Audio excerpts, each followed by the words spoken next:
Uma boa noite a todos, sejam bem-vindos. Abra sua Bíblia em Mateus, capítulo 28, verso 16. Bom tê-los aqui. Vamos à leitura da palavra. Diz assim: Os 11 discípulos partiram para a Galiléia, para o monte que Jesus lhes havia designado. E quando viram Jesus, o adoraram, mas alguns duvidaram. Jesus, aproximando-se, falou-lhes, dizendo: Toda autoridade me foi dada no céu e na terra. Portanto, vão e façam discípulos de todas as nações, batizando-os em nome do Pai, do Filho e do Espírito Santo, e ensinando-os a guardar todas as coisas que eu tenho ordenado a vocês. E eis que estou com vocês todos os dias, até o fim dos tempos. Esse é o nosso texto. Amém? O Senhor tem liberdade para falar ao teu coração? Quero falar nesse tema do texto, tema que Jesus nos deu: façam discípulos. Esse é o nosso tema. E eu quero louvar a Deus pela vida de todos vocês que vieram aqui nessa noite, dizer que a palavra que vai ser pregada hoje, ela é mais do que um modismo. A grande realidade é que quando nós falamos de discipulado, essa palavra desgastou. Ela passou a ser uma ideia de estudo bíblico. Eu lembro quando eu começava a fazer os discipulados e um ou outro sentava comigo, eu falava assim: como é que você está? Aí a pessoa começava a falar, né? Tô bem. Não, mas assim, sua família? Tô bem, tá tudo bem. E seu ministério? Tá bem. Pastor, eu tô com uma dúvida. Aí a pessoa vinha com as dúvidas assim, bíblicas, assim, desconexas da vida real. Eu me refiro, como é que pode ser uma dúvida bíblica desconexa da vida real?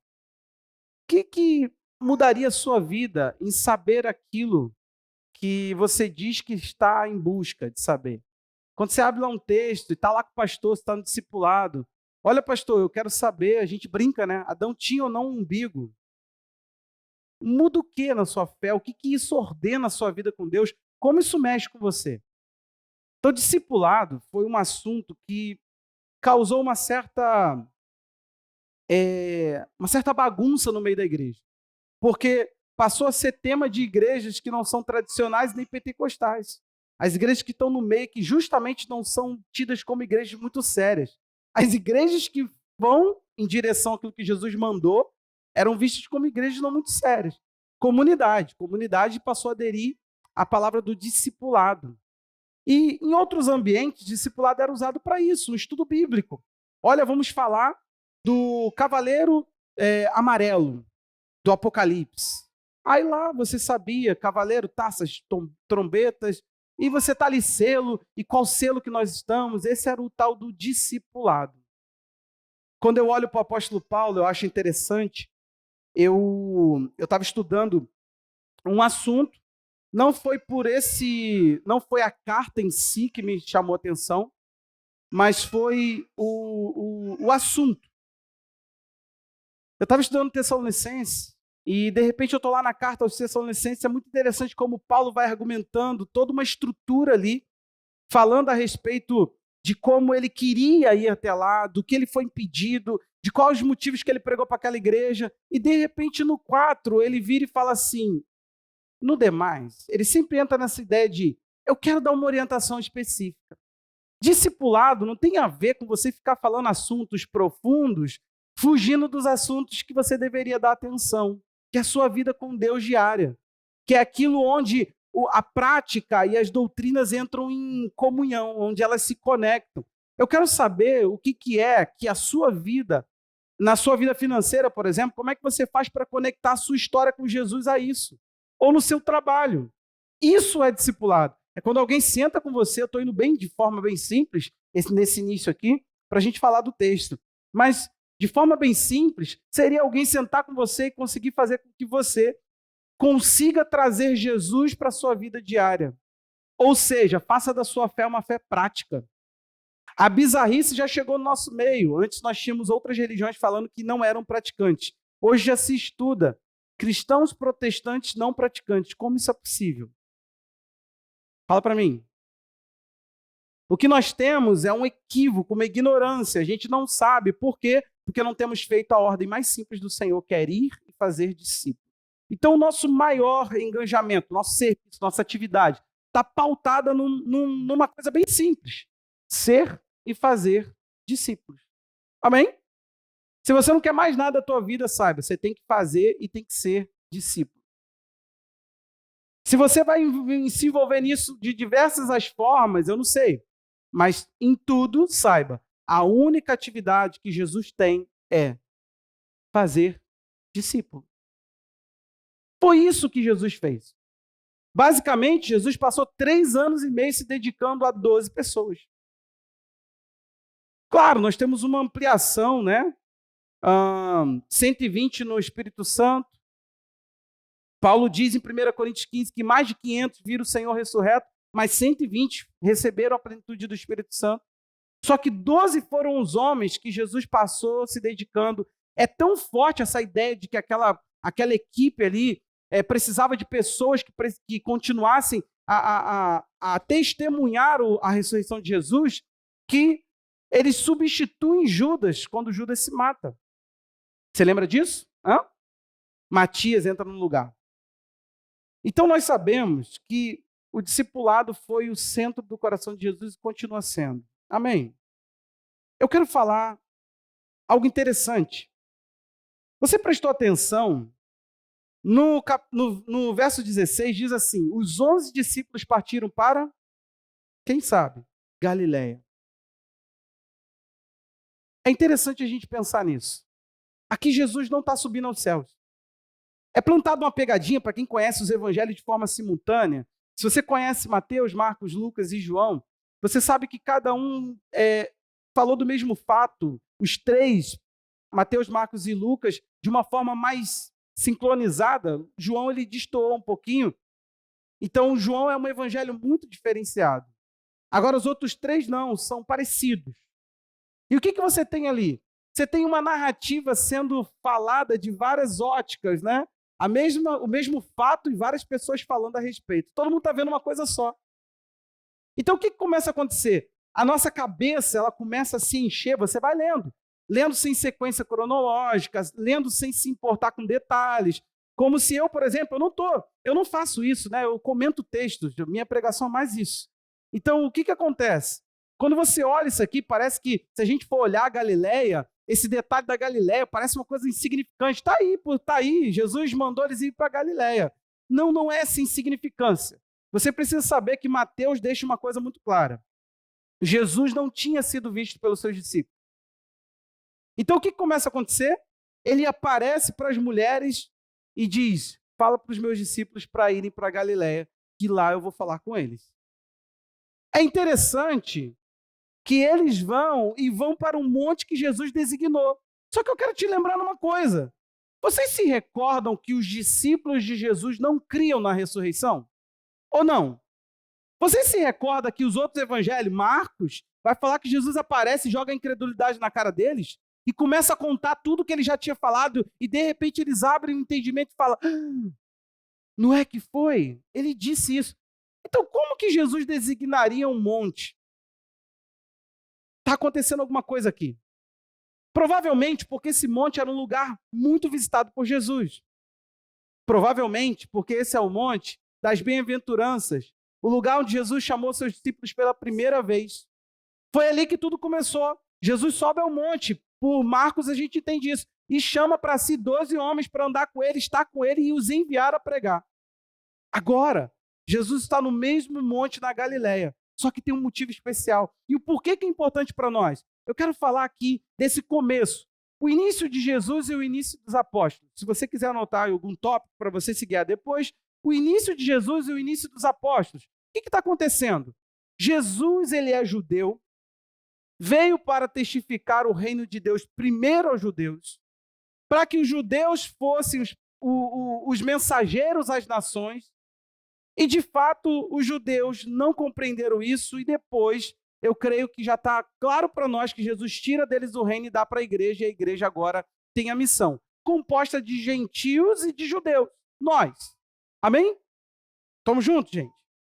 Então, o que está acontecendo? Mateus 4, do 12 ao 17, Jesus inicia seu ministério. O que está acontecendo?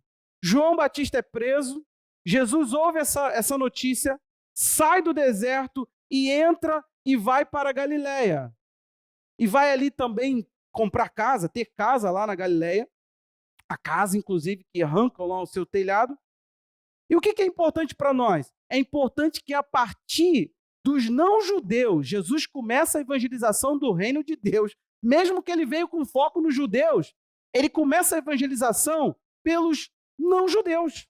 Ele começa na Galileia dos gentios. Se você for ler aí, esse é o termo que vai usar a profecia de Isaías. Ele vai dizer que a partir daí Jesus começou a chamar pessoas ao arrependimento. Ele começou a falar, arrependam-se, pois, porque chegou o reino dos céus. Então, no lugar que Jesus iniciou o seu ministério, no lugar que ele escolheu para começar a evangelizar, ele convoca os seus discípulos para ir para um monte ali. Vamos subir uma montanha nesse lugar onde a gente iniciou a nossa proposta. O que está acontecendo? Jesus ele convoca os discípulos para subir um lugar alto, do lugar onde ele iniciou o seu ministério, porque ele queria mostrar a dimensão, a amplitude. Porque vamos comigo, você sabe muito bem o texto de Atos 1:8. Se não sabe, se não decorou, o texto que é batido em igreja.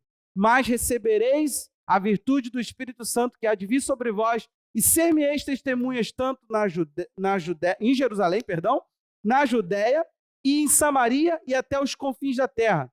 O interessante é que depois que você vai, olha que se você fosse fazer comigo uma linha para dizer esse texto, você diria assim, ó, em Jerusalém, desceu na Judéia, subiu em Samaria, foi agora até os confins da terra. Você sabe o que viria depois de Samaria?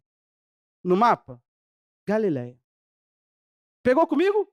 De novo, Jerusalém, Judéia, Samaria. Aí ele fala confins da terra. O que Jesus ele faz?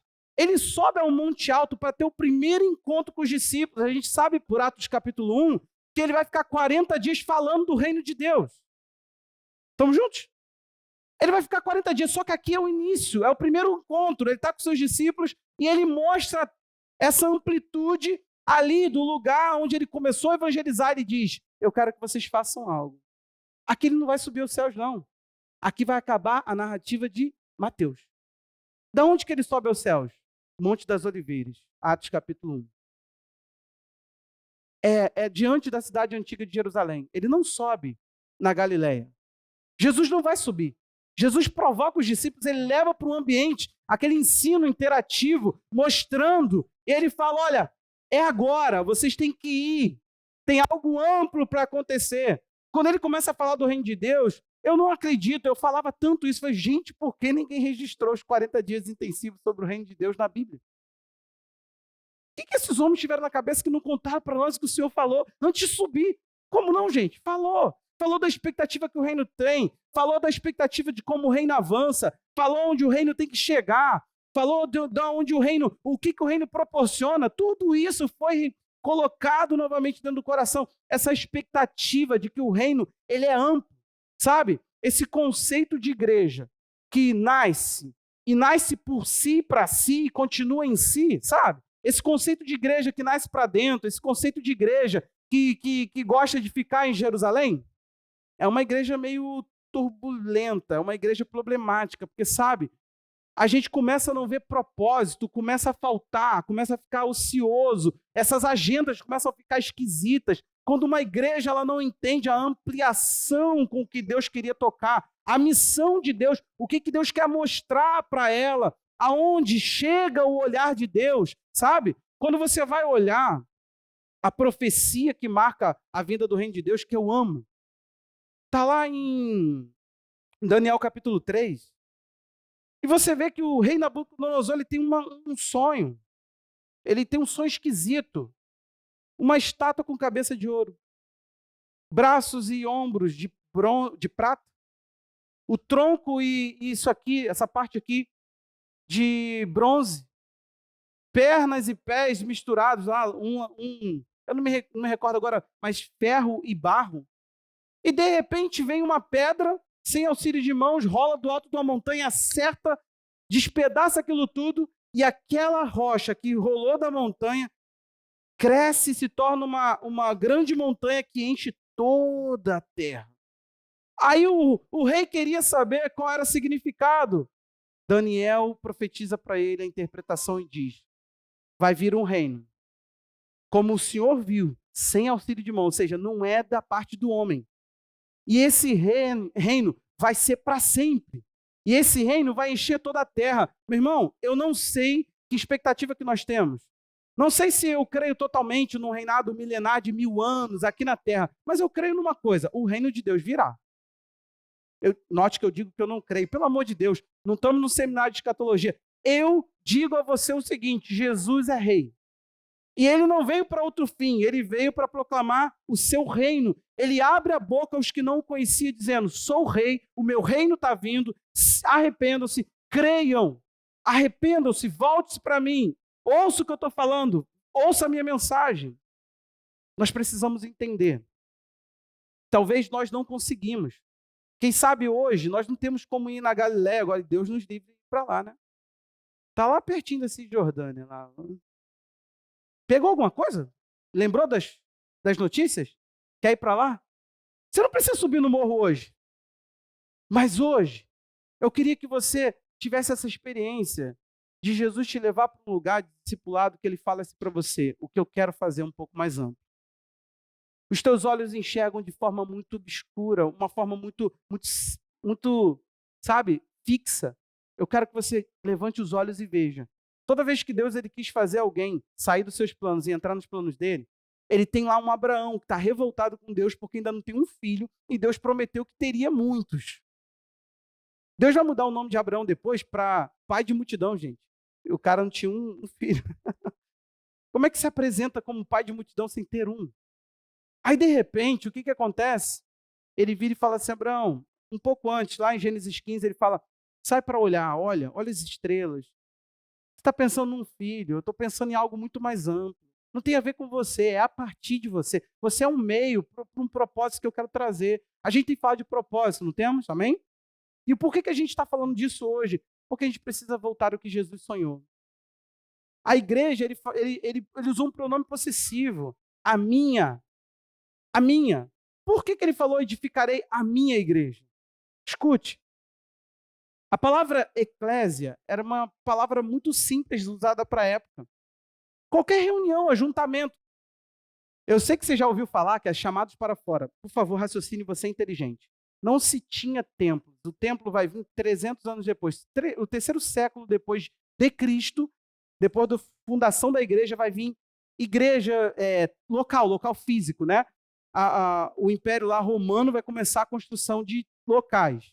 Inclusive em Jerusalém, eu sempre falo sobre isso, tem locais ditos sagrados: Nascimento de Jesus, Igreja da Natividade, Igreja do Santo Sepulcro, lugar onde Jesus possivelmente foi guardado ali na tumba, enfim.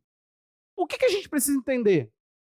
A palavra eclésia, ela não é a palavra para chamados para fora das 4 paredes. Pelo amor de Deus, não tinha 4 paredes. Por favor, você é mais inteligente que isso. Era o seguinte: uma palavra para a época que alguém ia proclamar alguma coisa. Sabe o que ele fazia? Convoque as pessoas, chamem, reúnam de forma solene, expliquem que tem que se ajuntar para ser proclamado. Então era por isso que Jesus ele precisou usar um pronome possessivo para dizer: é a minha reunião, é o meu ajuntamento, eu vou congregar pessoas. Não é qualquer congregação, é a minha congregação, é para os meus fins, é para os meus assuntos. Meu irmão, o que igreja é? Igreja é para os assuntos do Senhor. Igreja é um local onde Jesus pode falar os seus assuntos. Igreja é um local onde Jesus pode compartilhar suas dores, onde Jesus pode compartilhar suas angústias, onde ele pode falar o tanto quanto ele ama. E sabe o que é que ele ama? Ele não ama local físico, ele não tem apreço por uma religião, ele quer que o mundo conheça o seu governo. Ele quer que as nações ouçam a sua proclamação.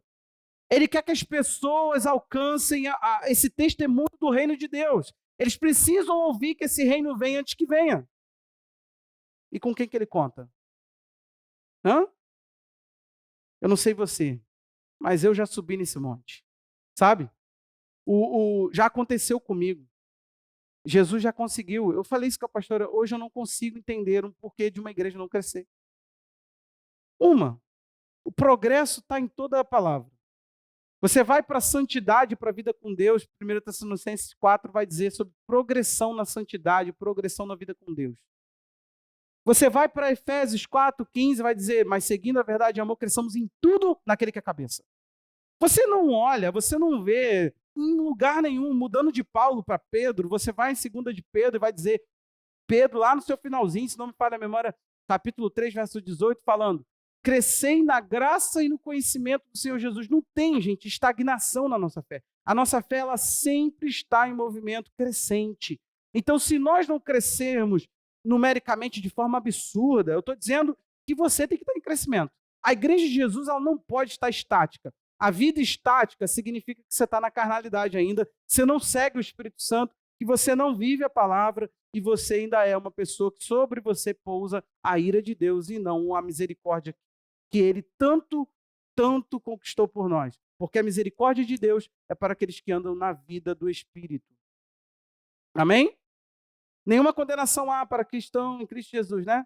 Pois a lei do Espírito de vida em Cristo Jesus os livrou da lei do pecado e da morte.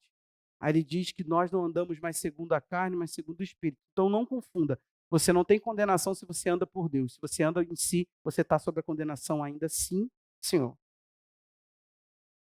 Seguindo aqui o texto, Jesus fala o seguinte, no 18, toda a autoridade me foi dada. A questão é, Jesus não tomou, gente, foi entregue. A Bíblia diz que quem entregou foi Deus. E eu quero que você entenda uma coisa. Por que o Senhor Jesus teve a necessidade de falar para os discípulos assim? Olhem, ele não falou, né? Mas ele disse, vão. Quando você sobe, você tem uma vista muito mais ampla. É muito legal quando a gente fez a trilha lá da Pedra da Tartaruga. A gente chegou lá em cima, né, e dá aquela olhada, e é uma praia. O lugar onde a gente desceu de rapel era só pedra. Tem que confiar muito, cara. Eu falei, eu confio no Túlio, porque o Túlio me orientou para eu descer de rapel. Vamos lá, pastor, fique de cabeça para baixo. Oh, meu Deus do céu. Agora solta as pernas. Ali não tinha mais volta, irmão. Eu estou descendo assim, ó. Ele, pastor, para e olha. Olhar o quê, cara?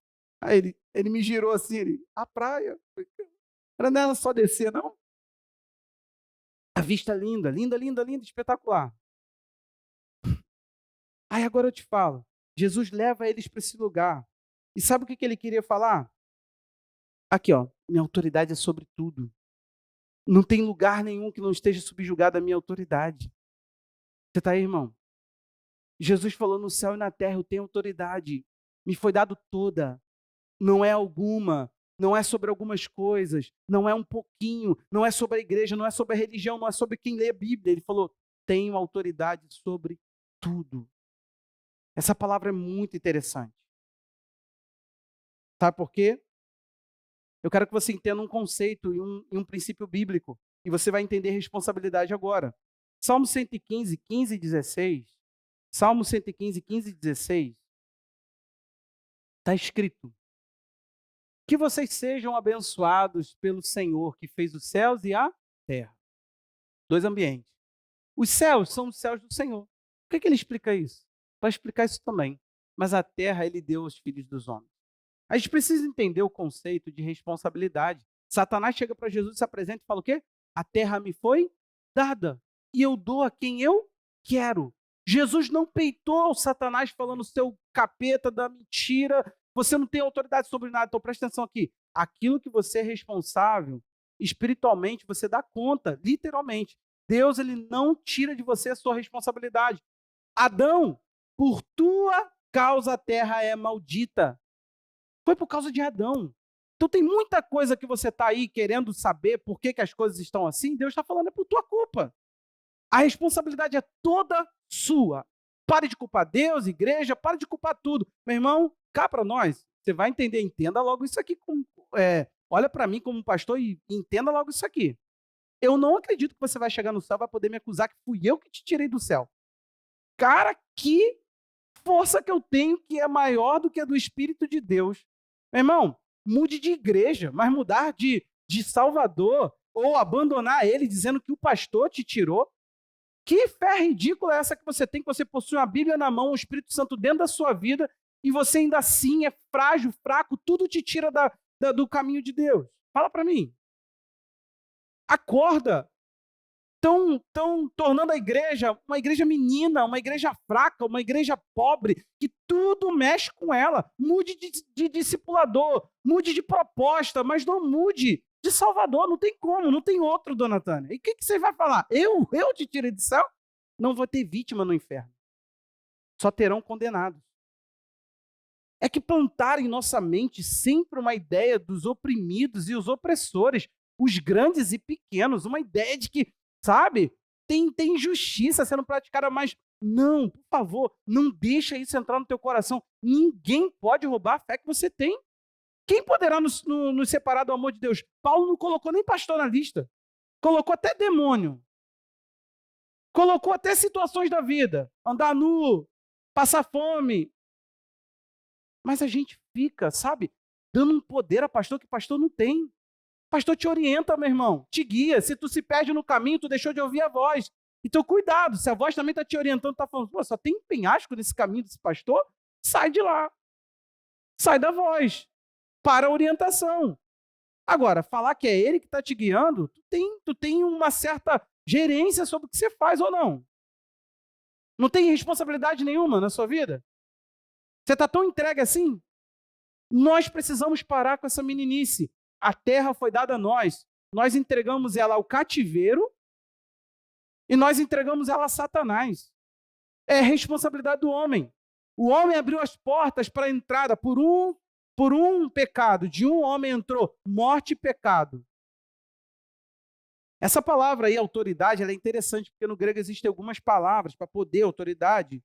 E essa palavra é específica, porque ela fala de licença, permissão. É quando você fala o seguinte, olha, para você entrar lá em casa, eu tenho que te dar a chave. Para você entrar no carro, eu tenho que te dar a chave. Para você entrar no meu celular, eu tenho que te dar a senha. No meu caso, até pela reconhecimento facial, ele desbloqueia. Mas ele tem uma outra senha, que a minha esposa tem. Agora você não tem, então você não tem autoridade de entrar ali, você não tem licença para isso. Agora, se eu ponho, a gente tinha temos um computador, mas que isso não funciona mais, que é antiguinho, que lia a nossa digital, era a minha dela. Se você tentasse botar a sua, ele ia falar que não reconhecia. Mas eu podia botar quantas digitais fosse possível, então eu poderia te dar acesso. Jesus está falando o seguinte, eu tenho licença. Você está aí, irmão? Deixa eu te falar uma coisa aqui. A gente empodera Satanás e seu império ridículo de engano. E Jesus quer que você saiba de uma coisa. Ele tem licença para tomar figueira. Ele tem licença para tirar as pessoas que você quer da escravidão. Por que ele não tem? No nosso caso aqui, muitas pessoas enganjadas olhando a amplitude do que ele quer fazer e fazendo com ele. Sabe, a sensação que tenho é que passam os anos e a gente tem um público muito específico. Pessoas que que saqueiam o nosso tempo, nossa energia, que querem muito de nós e não querem dar nada para ninguém. Essa não é a proposta do reino. Eu fico me perguntando se é uns aos outros, é uns a uns. Não adianta, se eu fico só fazendo por você e você não faz por ninguém, e você também não toma postura, você não vive a vida cristã, o reino de Deus não prospera dessa forma. O reino de Deus é para pessoas que recebem o serviço e se tornam responsáveis por que recebem e falam assim, caramba, fizeram comigo. É que nem nós na corrente aí do kefir. Lucília, está lá prontinho, Lucília. Só você me dá o alô, comprou açúcar mascavo, água mineral, que não pode ser água de torneira, seu kefir está lá em casa. Alguém mais quer? Depois fala comigo depois do culto. Não começa a falar, eu, pastor, eu gosto de kefir, eu vi que kefir... Não, depois do culto você fala comigo. É igual a corrente do kefir. Se você não sabe que isso é um produtinho natural. Todo mundo não pode vender. Bom, eu comprei o meu, mas não pode vender. A ideia é receber e passo. Mas o meu foi comprado, Lucília. Eu paguei mixaria, só o transporte. Então, a gente precisa compreender isso. Presta atenção. Nós estamos assim. Nos beneficiou. eu passo adiante. Nos beneficiou, eu faço chegar ao outro. Nos beneficiou, não pode parar em mim. Estamos juntos? Agora, ser e fazer discípulo. Eu acho interessante que não dá para fazer discípulo não sendo discípulo. Uma coisa está atrelada à outra. Sabe por quê? Jesus falou assim, vão, 19, vai lá, Diogo, 28, 19. Jesus falou de novo, vão, portanto vão. Por que o portanto? Porque eu tenho autoridade. Por que portanto? Porque foi-me dada toda a autoridade. Por que portanto? Porque os homens perderam, mas eu, de fato, tenho permissão, eu falo para vocês, vão. Aí olha o que vai acontecer, ele diz, vão e façam discípulos de todas as nações, batizando-os em nome do Pai, do Filho e do Espírito Santo e ensinando-os a guardar todas as coisas que eu tenho ordenado a vocês. Então o que acontece? Não dá, não é para você falar, olha, eu tenho uma visão de vida melhorada, eu não sou um cristão, eu não tenho vida com Deus, mas eu quero fazer discipulado com alguém, eu quero ajudar alguém. Não dá, porque você já está guardando para fazer. O que Jesus está falando é o seguinte, ensina a guardar o que vocês já estão guardando. Ensina a guardar o que eu entreguei para vocês. Então já está entregue, já está recebido, já está zelado. E agora ele fala, agora eu vou fazer com outro. Faz com outro o que fizeram com você. Não dá para fazer discipulado do reino de Deus e não dá para ser discípulo do reino de Deus pelo lado de fora. Por isso que eu acho que é muito confuso certos evangelismos e propostas evangelísticas.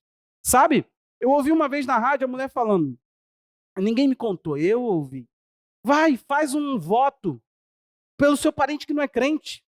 E ele vai ser salvo. Eu falei, como que isso faz? Como é que funciona essa dinâmica? Sem pregação, sem... É só dar um dinheiro e a pessoa... poxa, vamos ganhar dinheiro e vamos comprar gente. O que vocês acham, gente? Eu não sei você, eu fiquei interessado. Quer dizer que eu posso pegar o meu primo, posso comprar uma dele? Quanto? É só falar. Você não pagaria não, gente? Quem pagaria aqui se isso fosse possível? Tem gente que nem pagaria. Olha, vou te contar. Se fosse possível, irmão, presta atenção na frase. Cara, o Alex, cara, esse salário tá difícil de ver, cara. Ô, Diogo, você vê esse salário lá na sua casa? Já deu um churrasco? Tá igual o Diogo da Kátia. Até hoje a gente não viu um churrasco do menino, já trabalha há anos, cara. A gente não viu um churrasco, né, Anselmo? Um churrasco pago com esse dinheiro, meu Deus do céu. Alex, cara, nem para uma alma ele compraria. Uma alma, Alex. Hein? Você está aqui comigo? Você não pagaria? Eu pagaria. Se você pudesse olhar uma pessoa destruída e tu falar assim, cara, eu vou fazer algo por ela. Se você for ver o filme Lutero, que eu recomendo que você veja, para você ver que Lutero não passou de um bom padre, Lutero, o que ele vai fazer? Ele vai ver uma mulher que tinha uma filha que tinha um problema nas pernas e essa filhinha vai morrer. E ele vai ver ela na fila, e ele foi padre na paróquia lá. Aí, de repente, ele para, olha assim, fala, vai perguntar ela o que ela estava fazendo. Ela diz, eu juntei, eu trabalhei, eu fiz de tudo para adquirir essas moedinhas, porque eu quero comprar um lugarzinho para ela no céu. Então, não parece a mesma coisa? A gente não usa as imagens, mas usa os mesmos artifícios, né?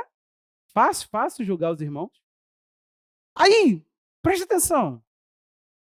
Se fosse possível outras coisas, por exemplo, vamos fazer campanha de milagre e vamos mostrar os sinais de Jesus, as pessoas vão encher esse lugar e de repente elas vão vir a Jesus, meu irmão. O próprio Jesus curou 10 leprosos numa tacada. Volta um. Você prestou atenção? Jesus curou multidões e mais multidões. Por último, ele tinha 120 discípulos. Você acha mesmo que os milagres atingem as pessoas para salvar as pessoas? A única coisa que salva é o entendimento aberto pelo Espírito Santo de que Cristo foi para a cruz no lugar da gente. Não tem outra forma. Você informar que Jesus é poderoso, você acha mesmo que as pessoas só estão precisando saber disso? E a cruz nem é uma informação, é uma revelação, porque Mel Gibson nos ajudou fazendo um Paixão de Cristo melhor do que nós tínhamos. Pô, que a pregação mais sinistra, quem chorou aqui vendo Paixão de Cristo? Quem é insensível aqui? Poxa, primeira vez que eu vi aquilo ali, cara, tu pega aquela... Eu lembro do grito. Depois disso, o pessoal do encontro pegou essas imagens e botou lá. Você tem noção? E aí? Fala para mim. Se fosse por informação, o mundo não está informado, gente? Agora na Páscoa não passa mais. Antes a Globo pregava durante a Páscoa. As pessoas, elas não precisam disso. Elas precisam que os olhos delas se abram, porque elas não entendem. Sabe por quê? Presta atenção aqui. Um homem bem instruído, chamado Nicodemos, vai a Jesus e fala: mestre, Deus é com você, porque ninguém pode fazer as coisas que tu faz se Deus não estiver contigo. Ele reconheceu, sim ou não? Sabe a resposta de Jesus? João 3,3. E depois João 3,5. Sabe o que ele fala? Em verdade, eu lhe digo que se alguém não nascer de novo, não pode ver. Ver 3,3 e depois 3,5. Ver o reino de Deus. Agora o 5. Em verdade, eu lhe digo que quem não nascer da água e do Espírito não pode entrar. Ver, entrar. Ver, entrar. Ninguém vê e ninguém entra no reino de Deus se não nascer do Espírito. Em outras palavras, Jesus está falando assim, esse papo que tu está querendo levar comigo é do lado de fora. Você não está dentro do reino, você tem que passar para cá. Cara, perde teu tempo não, gente. Você quer conversar com o cara. Olha só o que acontece. Você sabe o que o mundo precisa? Presta atenção. Os homens chegaram para Jesus e falaram, faz um sinal para nós. Ele falou assim, não. Vai ser igual de Jonas. Jonas não ficou na barriga do grande peixe? Felipe me doutrinando. Eu já ia falar baleia. Fala baleia perto do Felipe. Vai falar grande peixe. Ele falou, eu vou ficar 3 dias na terra. Você entendeu, irmão? Ele falou, é o único sinal que cabe. Ah, qual o sinal que você faz para... Eu vou demolir esse templo aí em 3 dias, eu vou reconstruir. Ele está falando do corpo dele, disse João. Então Jesus nunca bateu papo com, não, deixa eu contar a você e te convencer. Jesus sempre deu a informação mínima, porque ninguém entra no reino senão pela crença. Não é pelo convencimento intelectual, gente. Não gaste teu português, teus livros, não, se eu desse livro para essa pessoa, vai converter, não vai, talvez vai confundir. O livro mais claro, o assunto mais claro do reino de Deus é o mais confuso para quem está do lado de fora. Jesus falou, podem ir, para quem não quis ouvir ele. Virou para os discípulos, vai na mesma leva, porque a palavra que eu vos tenho dito é espírito e vida, a carne não aproveita, então vai embora. Quando eles tentaram bater um papo com Jesus, Jesus entrou no mais profundo, deu ruim. Jesus entrou no assunto de comer a carne dele e beber o sangue dele. Se eu chego para você e falo assim, hoje vocês vão beber meu sangue. Você riu, né? Foi assim que os ouvintes ouviram. Vocês têm que comer minha carne. Dá uma mordidinha aqui, Cadu. Foi isso. Dá para rir, não dá vontade de rir? Foi isso. Entendeu agora? Eles falaram que papo maluco. Falaram que esse cara é profundo, é um mestre vindo de Deus, o cara tá me falando para eu morder ele. Como é isso? O que você é? Pão do céu? Ih! Pirou. Pirou? Pão? Pãozinho. Tá aí, irmão? Não dá para bater papo. Tem que informar o que precisa ser informado. As pessoas precisam saber da condição delas e o que Deus espera delas. Deus é poderoso para salvar todo aquele que se abre a Ele e tirá-lo do pecado e levá-lo para o reino dele. Amém? Mas o reino de Deus não se fala do lado de fora. Chegou um não crente. Teve uma vez que eu fui numa festa, eu me senti envergonhado, uma pessoa daqui. O cara começou a falar de dízimo com ele. Eu estava quieto, fiquei. Estava comendo a carne, estava na carne, eu comendo carne. Aí ele, aí, pastor, aí, aproveita aí. Falei, não. É sério que vai converter a vida daquela pessoa aí? Olha aqui para mim. Vai levá-la para o céu? Não, não vai. Ela só está querendo falar mal. E a igreja dá muito mau testemunho nesse sentido. E há muita confusão. E as pessoas são ignorantes. Ninguém está pronto mais para conversar, gente. Fala sério, você acha mesmo? Eu assumi a seguinte postura, é assim que eu creio. É assim que eu creio. E eu mostro a minha base porque creio.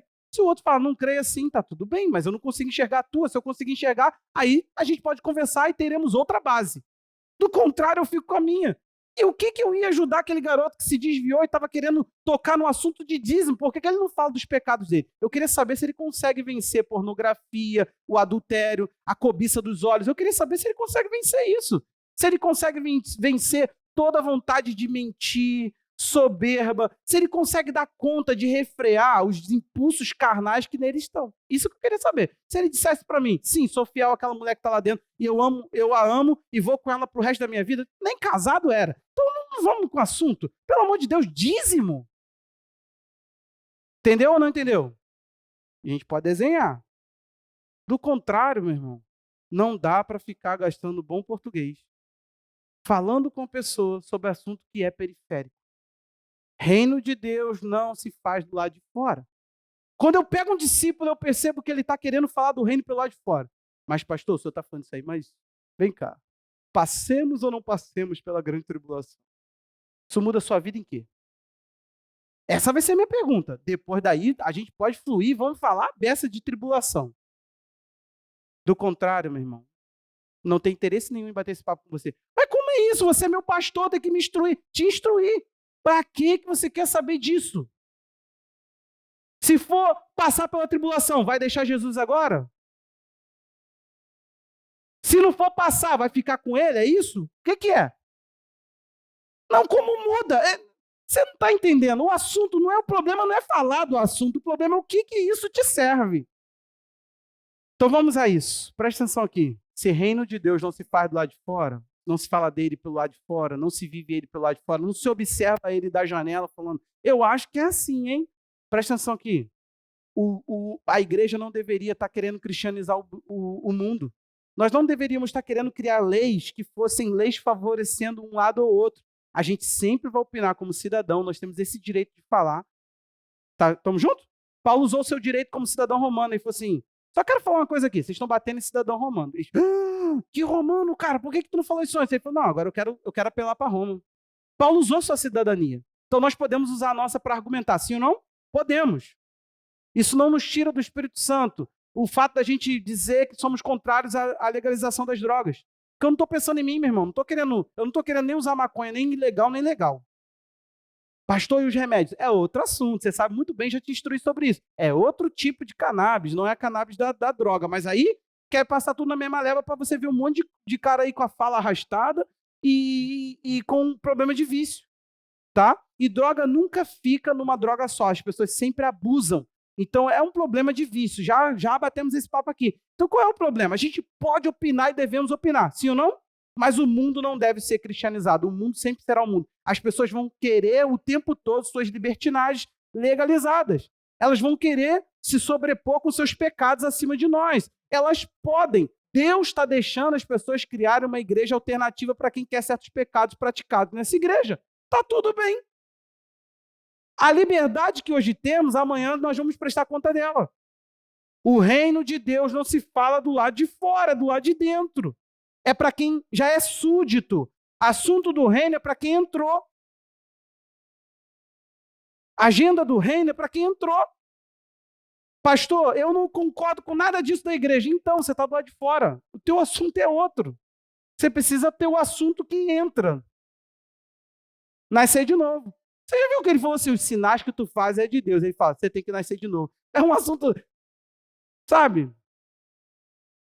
É como alguém falasse assim para mim, pastor, e dízimo? Eu falo assim, irmão, nasce de novo. Você entendeu? Desconectou. Foi isso que Jesus fez. Falou assim, vamos falar do que tem que ser dito. Então, em quarto e último, guarde e ensine a guardar. Eu quero te fazer uma pergunta. Quem tem te ensinado a guardar o evangelho? Quem é essa pessoa? Quem é esse ser? Quem é essa pessoa, esse pastor, esse orientador, esse discipulador que está do teu lado? Tem? Se não tem, você achou que guarda por qual avaliação? Quem te deu o que guardar? A quem foi dado o que foi passado para você? Como que essa pessoa te explicou o processo de guardar? Gente, quem foi que fez isso contigo? Você chegou na conclusão por si mesmo que você guarda, que o que você guarda está certo, que a forma que você guarda está certo? Foi isso, gente? Hein? Olha aqui para mim. Não sei se você compreende, mas o Senhor te chamou para guardar. Se você não tiver alguém que zela por você, alguém que senta com você, alguém que ouve a tua dificuldade de levar o reino de Deus, de implantar o reino de Deus, de viver o reino de Deus, de pregar o reino de Deus, Se alguém não estiver do teu lado, você não sabe se está guardando, porque o reino foi organizado dessa perspectiva. Alguém se beneficia, passa adiante. Alguém se beneficia, passa adiante. A gente precisa só cumprir a ordem de quem estabeleceu. Nós não temos direito de reformular a forma. Porque é princípio, não tem a ver com estratégia. Se vai ser 2 numa sala, 2 andando, 2 no shopping, 2 num parque, 2 na praça de Vila de Figueira, de Tinguá, comendo aipim, bolinho de aipim, que é uma delícia, não importa a forma. A questão é, alguém senta com você e te fala se você guarda ou não guarda, e se o que você guarda está certo, hein? Olha para mim. Ou você é um discípulo da internet? Você é alguém que pode pegar a coxa de retalho da mentalidade de um, de outro, essas pessoas que você não acessa a vida pessoal, que você nem sabe do que tem na mente dela, se ela tem interesse no teu bem-estar, se ela quer que você se lasque com o teu casamento. Essa pessoa que não vê os pormenores da tua vida e te faz aconselhamento por caixinha de pergunta no Instagram. 10 segundinhos para definir a tua história, as tuas decisões. Você tem noção? Nós somos tão vazios que coisas tão poucas, tão frágeis, definem a nossa história. Meu irmão, presta atenção. Eu não sigo. Pode pegar. O Luciano Subirá, o senhor respeita muito, muito. Mas olha o que ele falou. Que se lasque ele. É assim que eu faço. A Bíblia está clara. Jesus é o Senhor. Vem o Luciano Subirá e fala, não é o Senhor. Fica Luciano Subirá e o achismo dele. Porque nós guardamos não só o que as pessoas da nossa geração fazem, nós guardamos o fim da fé dos santos. Tem muita gente que veio antes de nós, gente. Tem muita tradição, tem muita história. Nós não somos um povo de uma geração isolada no agora. Tem história e mais história de cristianismo. Tem história e mais história para a gente pensar. Você acha mesmo que a nossa fé foi feita de quê? De 500 anos para cá? Isso aqui é Brasil. 500 e poucos anos para cá, a nossa história é como Brasil, não é como Evangelho. Teve um que cresceu, viveu, acho que nasceu dentro de igreja com a mãe cantando no coral, chegou para mim e falou assim, cara, tu sabe que a primeira igreja era católica, né? Eu falei, ui? Ele é, a primeira igreja é católica. Eu falei, meu Deus, o segundo grau dá conta desse revelamento que eu vou trazer agora. Eu falei, claro que não, querido. O Império Romano, através de Constantino, 300 anos depois, vai botar a religião do Império Evangelho, mas o Evangelho não tem nada a ver com Roma. Nasceu em Jerusalém, pelo que eu me lembro, no cenáculo com 120 sendo cheios do Espírito Santo, inclusive Maria. Aí a gente bota Maria para dar uma catucada. Que a mãe de Deus precisa ser cheia do Espírito Santo. Hein? É mãe de Deus, é mãe de Jesus. Mãe de Deus não, mãe do homem que se esvaziou de sua glória e veio habitar entre nós. Aí, o cara vem com essas ideias. Aí eu te falo, meu irmão, quem é o porta-voz dessa desgraça que nem história tá bem feita? É isso. Você talvez creu no evangelho falso. Como é difícil, meu irmão. As pessoas acham que isso aqui que eu estou fazendo não é pregar porque eu não estou com soluço. Que isso, pastor? Porque nessa noite...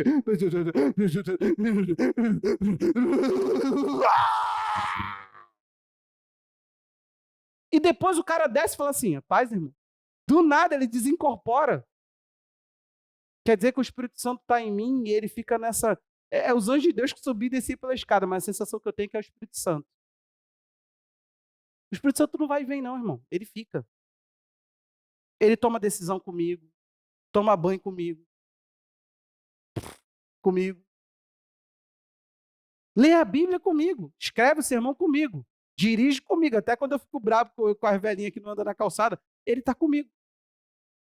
Hein? Então, você tem alguém que você senta, e faz peneira com você daquilo que você acredita, se está certo, se está errado? Hã? Ou é o pastor fulano de tal à distância pelo aquilo que você entende que ele está dizendo, porque é um vídeo que você não tem como fazer pergunta? Hein, gente?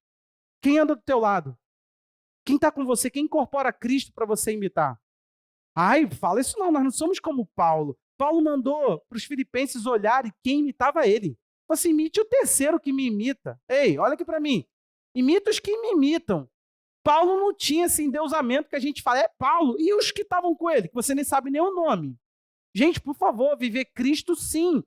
E viver Cristo e mostrar Cristo sim. E imitar Cristo no outro, sim, ainda é válido.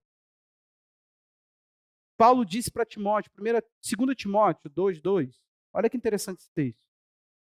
E o que você ouviu de mim, na presença de muitas testemunhas, isso mesmo transmita a homens fiéis, idôneos para instruir a outros.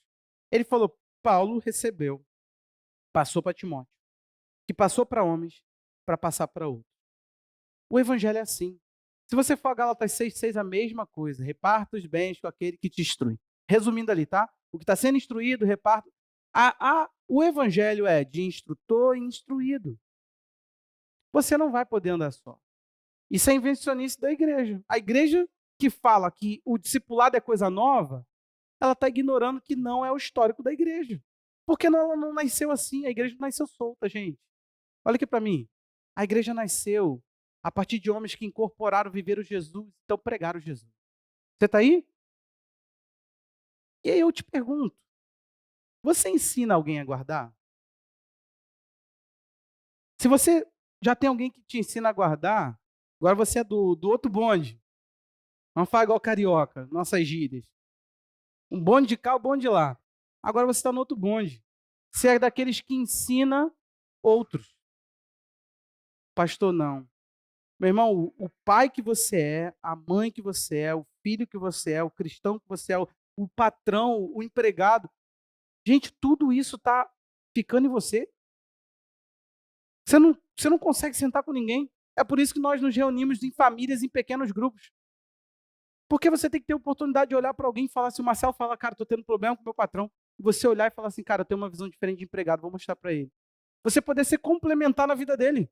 Agora, como que você faria isso num culto? Todo mundo gritaria seu problema e tu, aquele ali eu tenho solução? Pelo amor de Deus, presta atenção aqui. Nós precisamos entender, a proposta é que ninguém fica só e ninguém anda só e ninguém está por si e só para si. A gente sempre vai estar aqui, primeiro, recebendo e depois transmitindo. Você está comigo? Recebendo, transmitindo. Recebendo, transmitindo. Por favor, não fica só. Tem muita coisa que é falta de sabedoria em você, que você não está sabendo fazer, que você não sabe para onde ir, que você não está vendo saída e você está começando a ter algumas sacadas da carne, né? Algumas direções, algumas propostas ali do seu eu. Cara, tem alguém para te ajudar a você não tomar iniciativa de ser você. Tem alguém ali para te ajudar a você fazer Cristo conhecido nas suas atitudes. Quer por palavras, quer por ações, ele diz o quê? Façam tudo em nome do Senhor. Tudo tem que ser Cristo central na tua vida. Então, por favor, você não pode de forma alguma, querido, de forma alguma, andar sozinho. Você é um perigo sozinho. Então seria assim, aprendeu de alguém, ensinamos a alguém. Aprendemos de alguém, ensinamos a alguém. Paulo, ele chegou, foi dar uma instrução para a igreja. 1 Coríntios 11:23 diz assim, e com esse texto eu quero encerrar. Eu quero só a primeira frase. Diz assim, porque eu recebi do Senhor o que também lhes entreguei. Fecha, 2 pontos. Você sabe o que está acontecendo aqui? A ceia está sendo feita de qualquer forma. Tem uma certa bagunça, baderna. As pessoas estão literalmente abusando. Aí sabe o que vai acontecer? Paulo vai falar, o que eu estou dando para vocês foi o que eu recebi de Jesus. Ele está falando, foi me dado, olha para mim, foi me dado e eu estou instruindo. Foi me dado e eu estou passando. Eu não criei da minha mente. Jesus veio me instruir. Porque Paulo era doutrinador.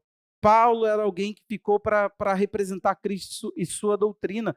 Afinal, a igreja não está edificada sob o fundamento dos profetas e apóstolos? Não os de hoje, mas está. Graças a Deus que não, né? Que é tanta coisa nova, tanta nova unção, tanta nova visão. Que coisa tão nova. Você sabe qual era a novidade de João? Ele diz, um mandamento novo vos dou, que vos ameis uns aos outros. Muito novo. Né, Rafael? Sempre tem uma visão nova. Mas na nossa Bíblia, tudo que é novo é antiquado. Jesus falou da dificuldade do evangelho, ele falou assim: o evangelho é semelhante a uma escriba que da seu tesouro tira coisas velhas e coisas novas. Porque ele está falando, o evangelho não renovou, gente. Ele trouxe a essência. Ele não tirou nada, ele trouxe a essência das coisas. Nós somos fé cristã judaica. A nossa fé tem descendência, ela veio de algum lugar. Não, nós não somos aventureiros. E nem como igreja somos também. E você não pode ser também. Toda vez que eu tentei tratar de assunto que não, vamos parar de periférico, vamos falar do que é essência, vamos falar do que é profundo, vamos falar do que tem que ser dito, vamos falar das coisas que são. Vamos parar de falar do Manaias e vamos falar da vida. Você fala Manaias, Manaias, Manaias, mas aí tua vida financeira, como é que é isso aí? Essa bagunça, essa administração. Deu 10 para o Senhor, os 90 vai tudo para o devorador. Como é que funciona? Como é que funciona o teu casamento? Como é que funciona? Por que tu não tem ministério? Não, porque eu sou ocupado. Justamente esse é o quadro de uma igreja que não vai subir para estar com ele. Uma igreja totalmente sobrecarregada pelo mundo. Toma cuidado. Talvez está na hora de você começar a perder o mundo. Você está aí, irmão? Então, por favor, ninguém quer ser ajudado naquilo que tem que ser. As pessoas querem falar do periférico. Mas, pastor, e essa guerra do Hamas contra Israel? É ou não é a guerra do que eu vi um vídeo de um rabino de não sei o quê? Irmão, para. Por que o teu filho não quer Deus? Deixa o Hamas lá. Que isso, pastor? Vamos ser desinformados agora. Tá, irmão. Você vai atacar uma bomba certeira em algum lugar que tenha só terrorista? Não tem essa informação? Então volta para cá. Acompanha só pela reportagem. Vamos falar do pai que você não é. Você entendeu a questão?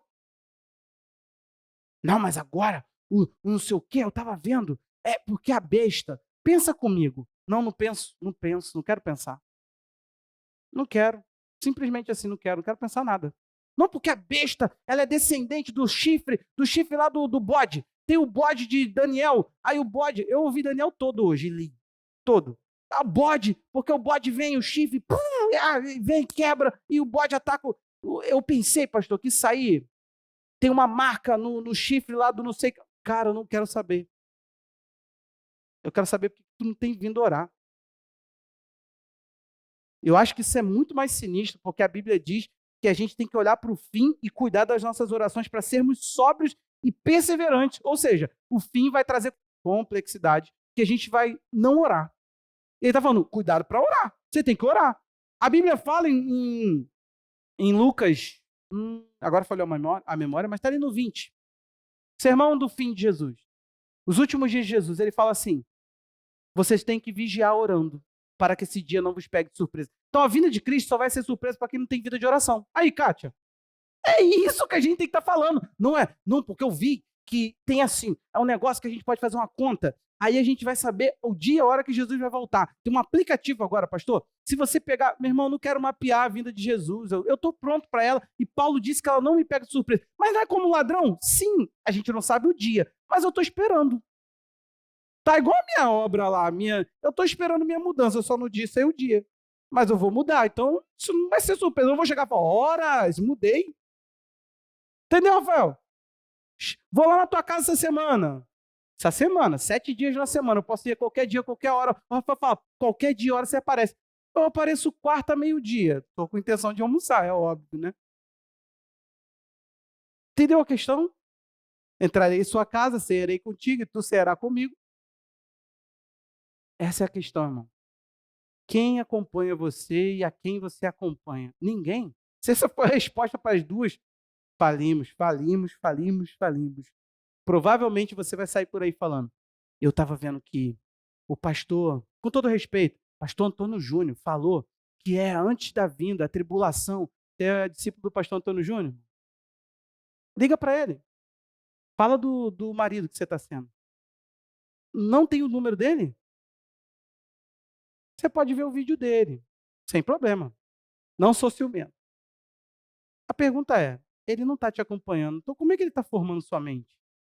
Cuidado para essa modernidade não entrar na sua vida arrancando a essência de você. A essência é você tem que ter com alguém que é igual a você, tem as mesmas dificuldades. Eu quero muito que essa igreja desperte para a saúde espiritual. Você pode começar a orar por sua vida. Comece a orar para que haja uma quebra de todo princípio errado no seu coração, que te fez fechar o coração para outros homens, falar, o homem é tudo falho, eu tenho que olhar para Jesus, esse tipo de coisa que a gente já está cansado de desmontar e ver que é falácia, e ver que a história é para alimentar nossa ferida, para alimentar uma pseudo-maturidade, espiritualidade. Agora eu olho para Jesus, meu irmão, como que você vai olhar para Jesus? Se os homens que olharam Jesus mandou a gente olhar os homens. Senhor, eu quero orar, Pai, para que o Senhor venha sobre nós. Para que o Senhor venha sobre nós e nos amadureça. Para que o Senhor venha sobre nós e nos transforme. Para que o Senhor venha sobre nós e nos mude completamente. Faça a tua obra. Quebra, Deus, todo tipo de princípios errados que entraram na nossa mente, no nosso comportamento, nossa cultura. Senhor, tudo aquilo que tem regido a tua igreja, que tem atrapalhado o andar da tua igreja, o caminhar da tua noiva, Senhor, de forma leve, de forma saudável. Eu, em nome de Jesus, Pai, quero te pedir agora que haja, Deus, um desmontar de toda mentira maligna que rouba a tua igreja de amadurecer, de ir além, de avançar, de ter saúde. Pai, o Senhor Jesus nos deu uma ampla visão de fazer discípulos. Deus, ela não tem limite. Pai, ela não tem limite. Nós subimos hoje, Senhor, na nossa fé, no alto da montanha, e olhamos para os povos, e olhamos mais do que para Israel. Olhamos de uma forma ampla para os povos e dizemos que as nações conheçam o Senhor Jesus, que as nações vejam o quanto Ele é poderoso, que as nações enxerguem o seu poder e o seu reino, que as nações entrem pelo reino de Deus, que as nações se assentem para ceiar com Abraão, no reino de Deus, como diz a tua palavra. Pai, nós estaremos entre esses e queremos, ó Deus, cooperar com os feitos do Senhor nas nações. Em nome de Jesus, Pai, conta conosco, Senhor, que Figueira conheça o teu reinado, que Figueira conheça a tua obra, em nome de Jesus. Se você está andando sozinho, presta atenção, você não precisa andar só. Eu cansei, meu irmão. Eu cansei de ver igrejas que lotam ambientes e depois esvaziam, e gente indo para o mundo, e gente indo para a igreja, gente indo para o mundo. Aí daqui a pouco você vai evangelizar, o cara fala assim, cara, estou cansado de igreja de pastor. Sabe, o mundo jaz no maligno. Isso foi a palavra de Deus que falou. E a igreja, ela coopera e bica as pessoas numa velocidade para o mundo. Tem uma certa proteção da organização e uma esculhambação do evangelho. Gente, eu não sei você, mas o evangelho que prego não vai dar guarida para nenhum tipo de safado. Você está entendendo? A gente tem que falar para as pessoas o evangelho de Jesus, que os amou, que quer um relacionamento com eles, que não chama o povo para si. Esse evangelho de hoje, de pregar o discipulado, por que eu posso falar disso? Porque eu não estou chamando você para mim. Eu não estou chamando você para mim. Eu estou chamando você para ele. E eu quero te ajudar a estar perto dele e não de mim. Você entende isso? Uma igreja só pode impor uma personalidade, a de Cristo. As demais personalidades, meu irmão, tu pode ser do reteté de Jeová aqui dentro dessa igreja, literalmente. Tu pode pregar no soluço. Não dizendo que isso é a única forma de pregação, mas você pode pregar no soluço. Não tem problema, você pode terminar com a pressão alta. O problema é seu. Sem voz, que danifica a tua voz. Depois, por último, tu vai ficar rouco, tu vai falar que é voz pentecostal. Não, é de sem vergonha que não cuida do corpo. Aqui você pode ser a pessoa que você quiser, mas não ande sozinho. Amém? A todos que aqui estão, você é convidado a se chegar a Jesus e conta com a gente para isso. Se você precisar de alguém, pastor, eu não sei se eu entendi evangelho, não sei se eu entendi igreja, mas eu quero andar perto. Eu quero ser alguém que vocês preguem para mim. Estamos aqui. Amém? É para isso que estamos aqui.